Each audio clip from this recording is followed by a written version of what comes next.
But let me get your sense of what's going on with this battle back and forth over Roy Moore, whether to seat him or not, whether to even keep him on the ticket or not. Seems like half the Republican senators are saying, why don't you go and don't let the door slam on the way out. Others are saying, let Alabamians deal with this.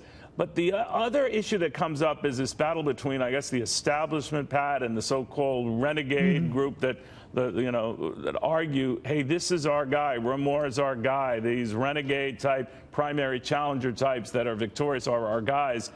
Does this slow that? Does the Steve Bannon approach to this get slowed? Well, I mean, quite frankly, Steve Bannon has a heavy weighted investment in Roy Moore. Sure. But I will say I agree with some of those folks in Alabama. Look, this stuff comes out, 1 month before the election. It's the Washington Post. They've been digging on this thing with all these folks.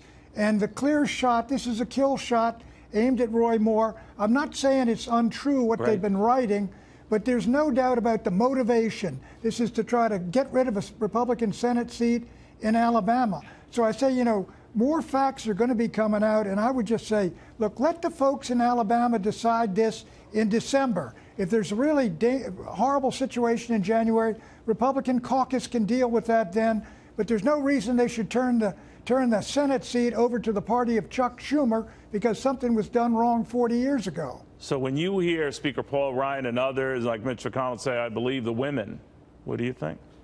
Well, I think they do believe the women, and two of these incidents, the one involving the 14-year-old, one involving the 16-year-old especially, that is graphic, grim. It has a ring of truth to it. I agree with that. But then you got flat denials by the judge and the others saying that this is false. So I think we got plenty of time before all of the evidence is in, and by then I think the picture is going to be pretty clear.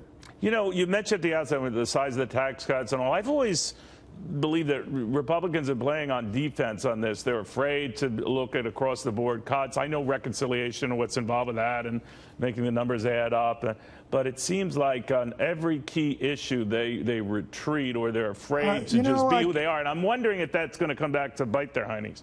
It does. And that's, frankly, that is the difference with Reagan. There's one point at which you've really got to throw the ball long and put everything on it. And if I were the Republican, ignore what they're calling us. They're going to call us the same names they've always done. But do something dramatic, something you believe in, something you think is really going to get this economy going. And it may not, but roll the dice. I mean, I've always believed in that.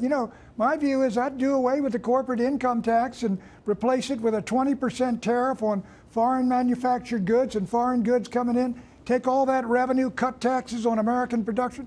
Businesses would come into the United States.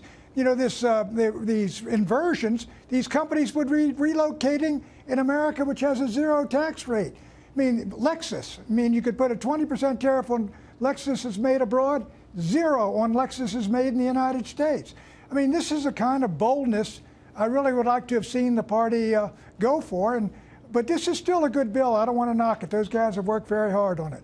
That's what they call Buchanan half-hearted praise there. This is the best we can do outside of that, All right, thank you, Pat. Very good seeing you again. Thank you. Good talking with you, my friend.